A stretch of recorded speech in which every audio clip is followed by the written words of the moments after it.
Hey everyone, this is Kelsey. This is Essentially Book. Thank you so much for stopping by my channel, and today is like the best video to film of the year. It is my favorite books of 2024, and I have 12 books I want to talk about this year.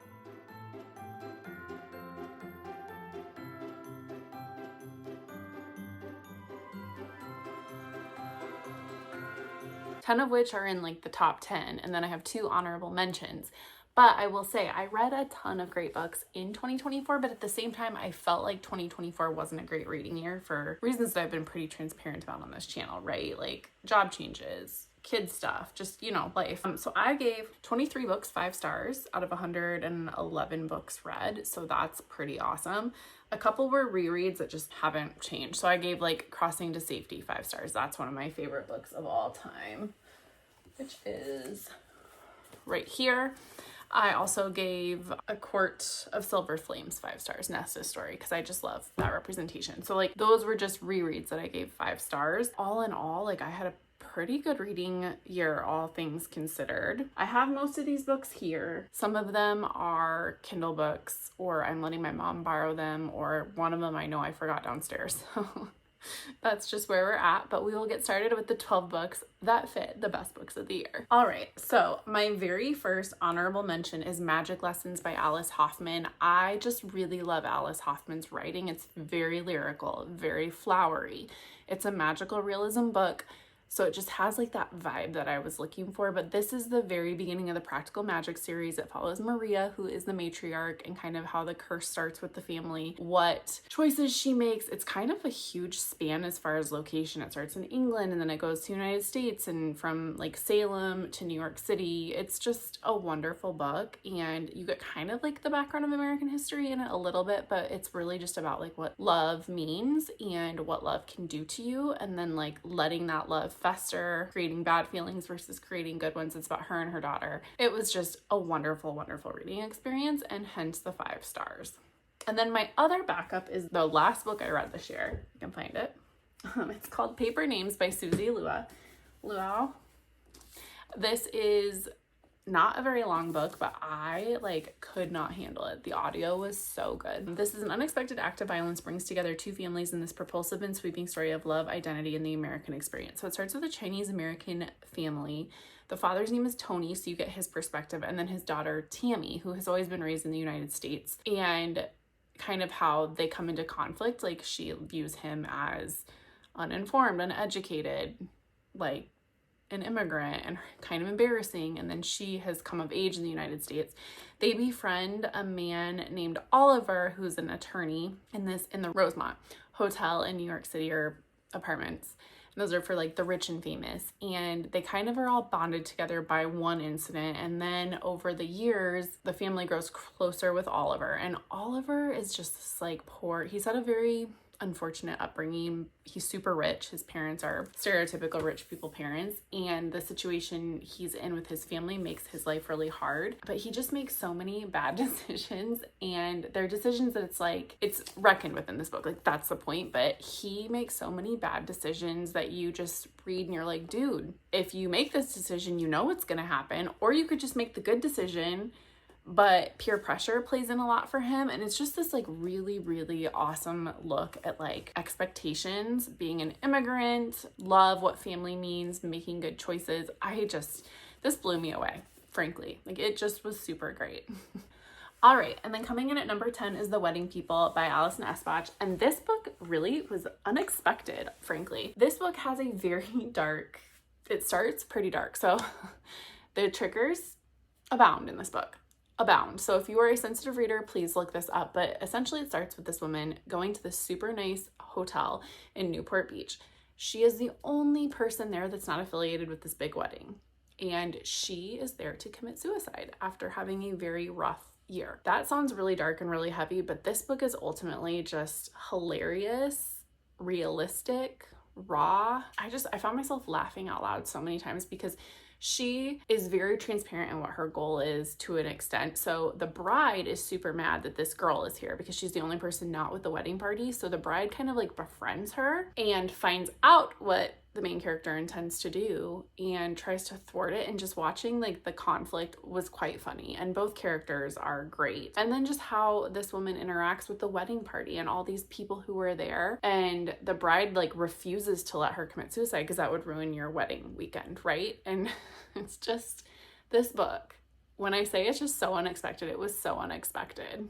Okay, then for number 9, I have The Ministry of Time, and this one was also one that, like, the cover didn't really do it for me, but then I just started seeing a lot of hype from it. And then Dog-Eared Books is my local indie that I love to support, and one of their booksellers was like just screaming this off the roof. They ended up interviewing the author, and I really liked that podcast episode. But this is about a girl who remains nameless the whole time, and she is a bridge, and her point is like the British government has pulled people from history, and these are people who are going to die but for them pulling them, and they're doing like some time travel study. And so she's a bridge, and she's assigned to General Graham Gore, or Commander Graham Gore, who was on this fated Arctic expedition from 1845, where I think they ultimately ended up like cannibalizing each other because they got stuck in ice and frozen in the Arctic. So he died.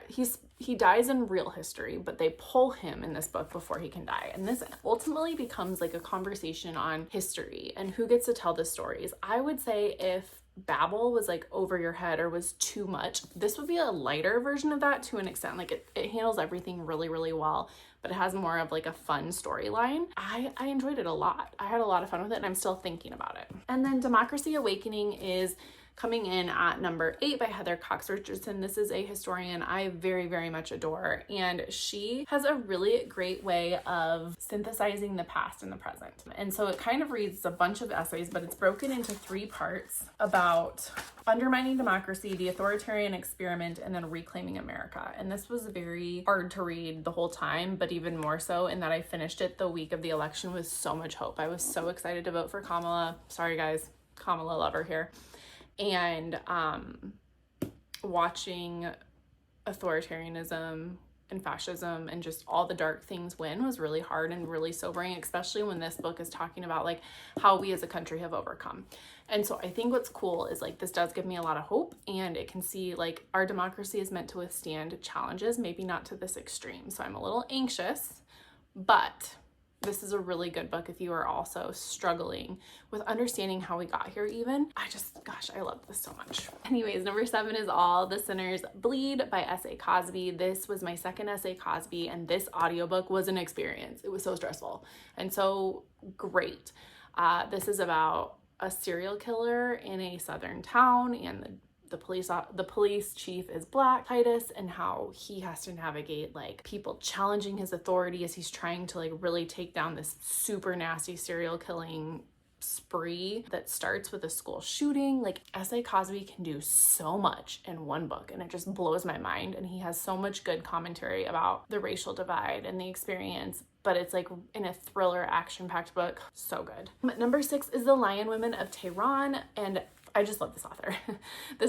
She's really great about writing about friendship and Iran, and it's just a different area of historical fiction that you don't read a lot of. Like there's more coming out, but Iran is something I know very little about, and both her books have been 5 stars for me. This follows 2 friends as like Iran goes through a revolution in the 50s and what trauma can do to a friendship, even though like your friendship is as strong as surviving this trauma, but then things can happen that can make friendships so hard.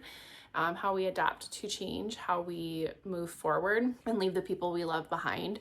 It's set amidst this awful revolution and awful circumstances, and then just watching these 2 main characters come back together as friends was lovely. And then another book that was entirely off my radar this year is The Chosen by Shame Potok, and this is a book. It's the spring of 1944, and 15-year-old Reuben Malter and Danny Saunders have lived 5 blocks apart all their lives. They've never met, not until the day an accident at a softball game sparks an unlikely friendship. Soon these 2 boys, one expected to be a Hasidic rabbi, the other at ease with secular America, are drawn into each other's world despite a father's strong opposition. Set against the backdrop of World War II and the creation of the State of Israel, The Chosen is a poignant novel about transformation and tradition. This is just, again, a book about friendship and how, I guess it's like a modern classic. It reads really easy, but how friends and how like your circumstances can dictate who you are. It's coming of age. I like was totally blown away. This was suggested by a friend in my book club, and we all had like great conversations. It's about like a father's love and like parenting. There's just so much to glean from this book, and I guess there's a sequel which I should read. But I love it. And it was also interesting to read. I wouldn't say the rise of Israel is like a huge part of this, although there's a lot of discussions kind of about how Israel came to be. It was kind of interesting to read as we're going through the Palestinian genocide, right? So I just thought this was kind of like an interesting compare and contrast that added some context. All right. And then number 4 is basically Kingdom of Ash, but like all of Throne of Glass, I think, even though I only read like the last 4 books this year. I love this series so much. It's amazing that she started writing this at 16. It's like epic fantasy, but with like the beginning of romantasy. Because of her publisher, she couldn't really do a ton of romantasy.